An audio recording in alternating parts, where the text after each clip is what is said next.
पिता और पुत्र और पवित्र आत्मा के नाम पर आमीन। यीशु मसीह में प्यारे भाई और बहनों, सितंबर 1 से लेकर 8 तक हम पवित्र कुंवारी मरियम के आदर में 8 दिन का व्रत मना रहे हैं। सितंबर 8 पवित्र कुंवारी मरियम के जन्मदिन का पर्व है।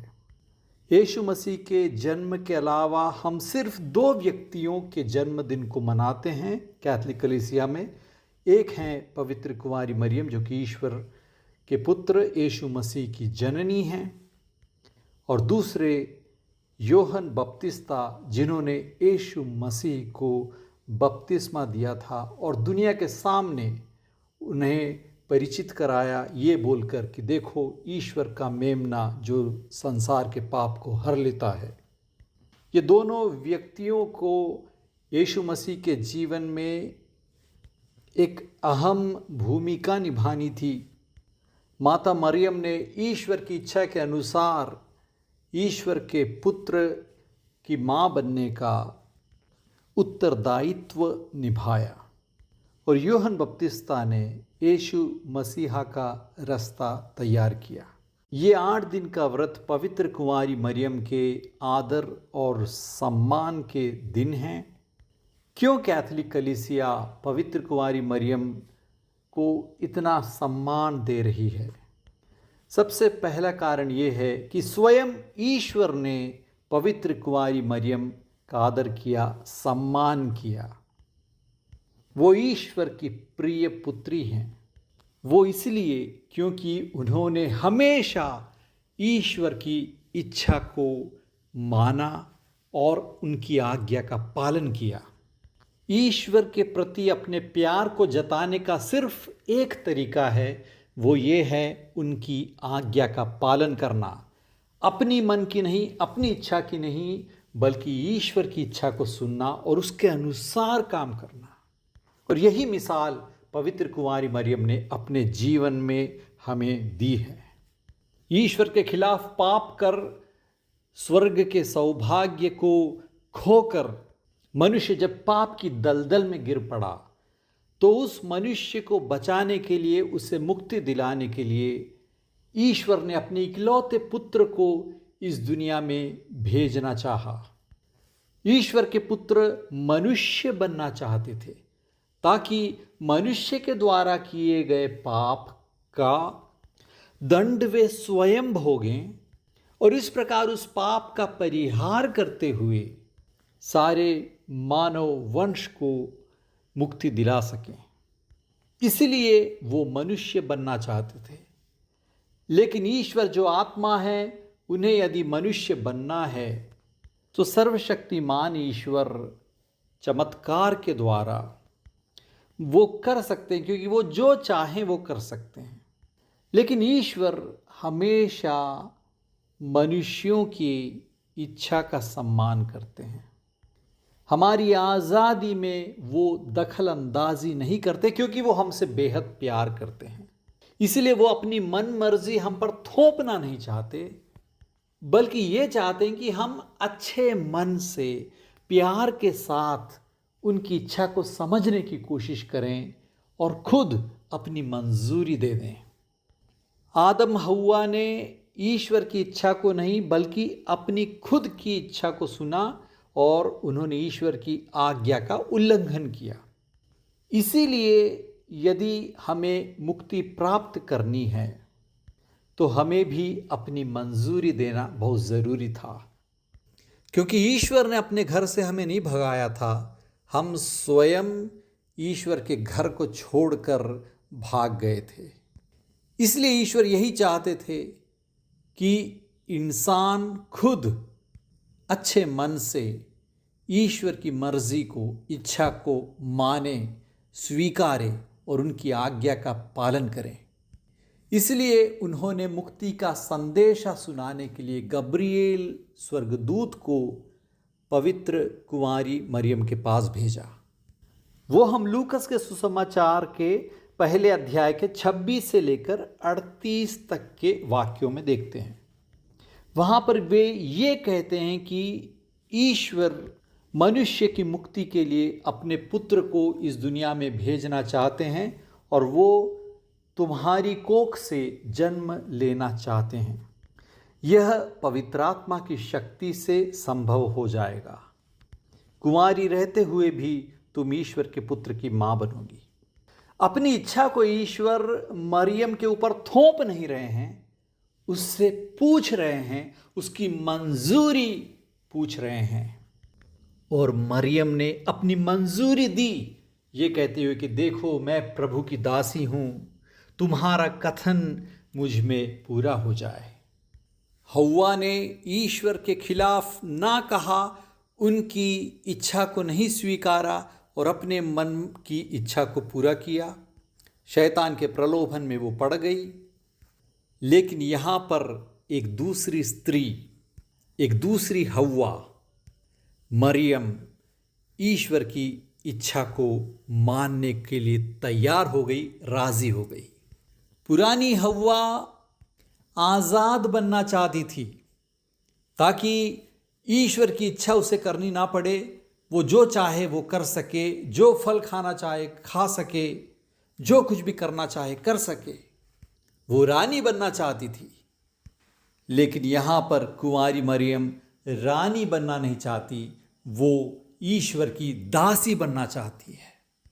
ईश्वर चाहे तो चमत्कारिक रूप से मनुष्य बन सकते थे, लेकिन वो इसी तरीके से एक स्त्री से जन्म लेना चाहते थे, उसका शरीर स्वीकार करना चाहते थे। और मरियम अपनी सहमति पूरे मन से देती है। इसीलिए यीशु मसीह का जन्म ईश्वर की इच्छा के अनुसार संभव हो पाया। इसीलिए ईश्वर माता मरियम का बहुत सम्मान करते हैं। यीशु मसीह ने भी अपने जीवन में माता मरियम से ज़्यादा किसी से भी प्यार नहीं किया। माता मरियम ने हमेशा प्रभु की इच्छा को माना, ईश्वर से प्यार किया और ईश्वर पर भरोसा रखकर अपने जीवन को आगे बढ़ाया। और यूहन्ना के सुसमाचार 19वें अध्याय के 26वें वाक्य में हम ये देखते हैं कि यीशु मसीह अपनी माता को यूहन्ना को सौंपते हैं और यूहन्ना को माता मरियम के पास सौंपते हैं। यूहन्ना वहाँ पर पवित्र कैथोलिक कलीसिया का एक प्रतिनिधि बनकर खड़ा था। इसलिए यीशु मसीह खुद चाहते हैं कि हम माता मरियम का सम्मान करें, उनके जीवन से सीख लें। उन्होंने जिस प्रकार ईश्वर से प्रेम किया उस प्रकार हम भी प्यार करना सीखें। उन्होंने जिस प्रकार ईश्वर पर विश्वास किया उसी प्रकार हम भी विश्वास करें। उन्होंने जिस प्रकार हमेशा ईश्वर की आज्ञा का पालन किया, हमेशा ईश्वर को हाँ कहा, उनकी इच्छा को माना, उसी प्रकार हम भी ऐसा ही करें। ईश्वर ने माता मरियम को पवित्र आत्मा का दान दिया था और पवित्र आत्मा का आलय, पवित्र आत्मा का मंदिर बनकर वो हमेशा जीती थी। और उन्होंने उस पवित्र आत्मा को कभी भी नहीं खोया, हमेशा पवित्र जीवन बिताया।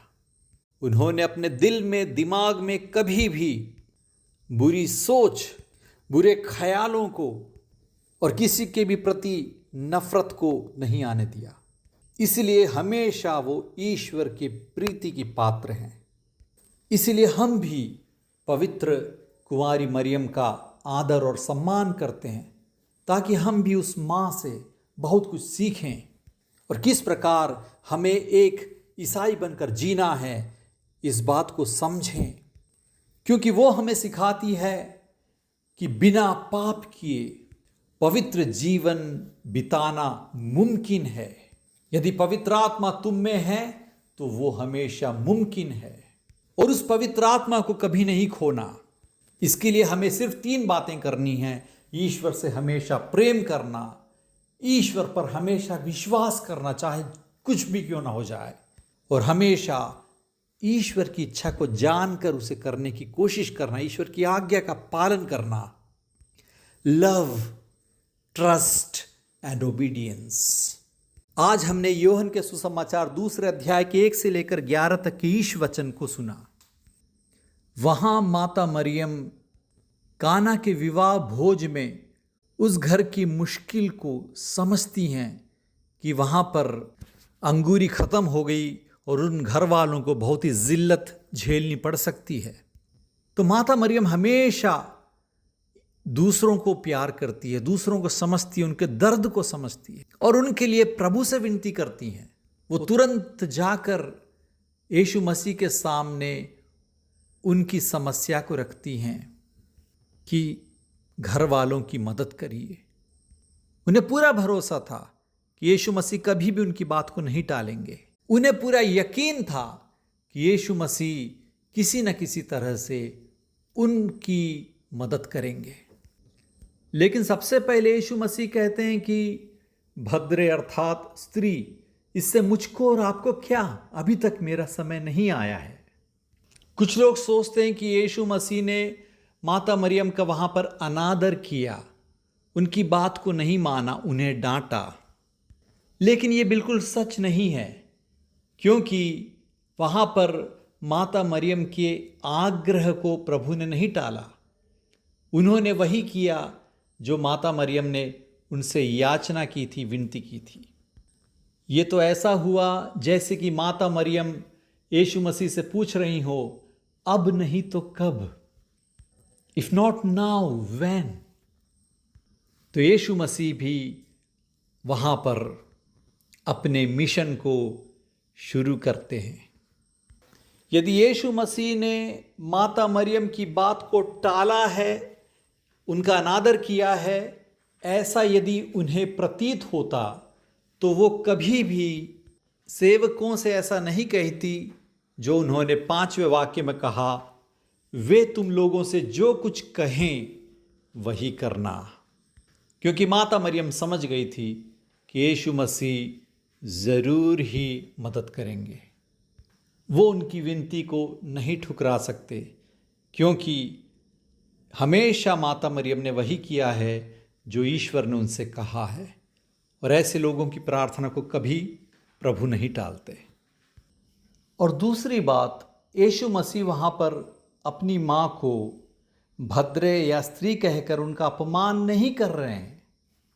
वास्तव में वो पूरी दुनिया को समझाना चाह रहे हैं, माता मरियम को परिचित करा रहे हैं हम सबके सामने, ये कहते हुए कि वो उत्पत्ति ग्रंथ 3 अध्याय के 15वें वाक्य वाली स्त्री है। वहां पर हम ये पढ़ते हैं, मैं तेरे और स्त्री के बीच, तेरे वंश और उसके वंश में शत्रुता उत्पन्न करूंगा, वह तेरा सिर कुचल देगा और तू उसकी एड़ी काटेगा।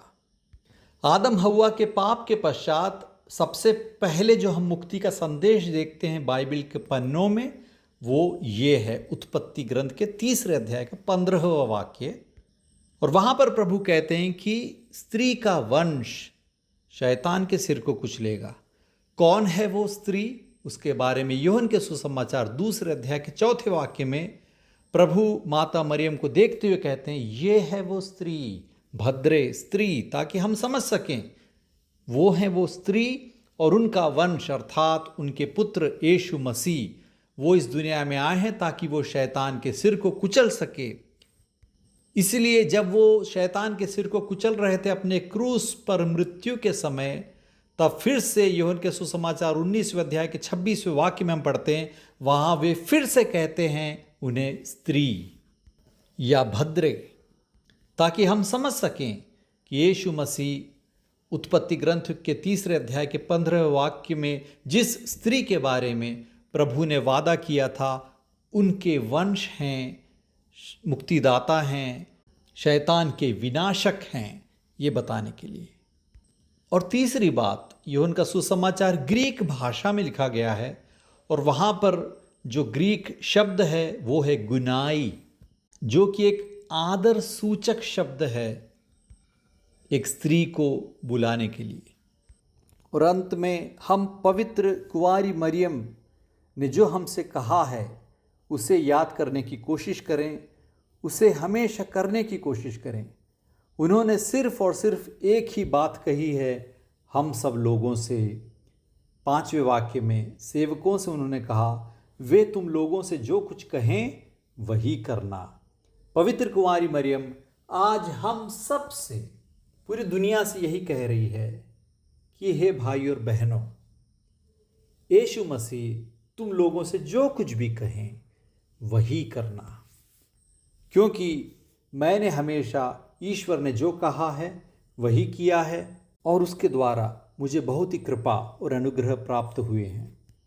तो आएं हम भी वही करें जो कुछ भी प्रभु हमसे कहते हैं। इस 8 दिन के व्रत में पवित्र कुंवारी मरियम की मध्यस्थता से हम सबके परिवार में ईश्वर की कृपा समृद्ध होवे। ईश्वर आपको अनुग्रहित करें।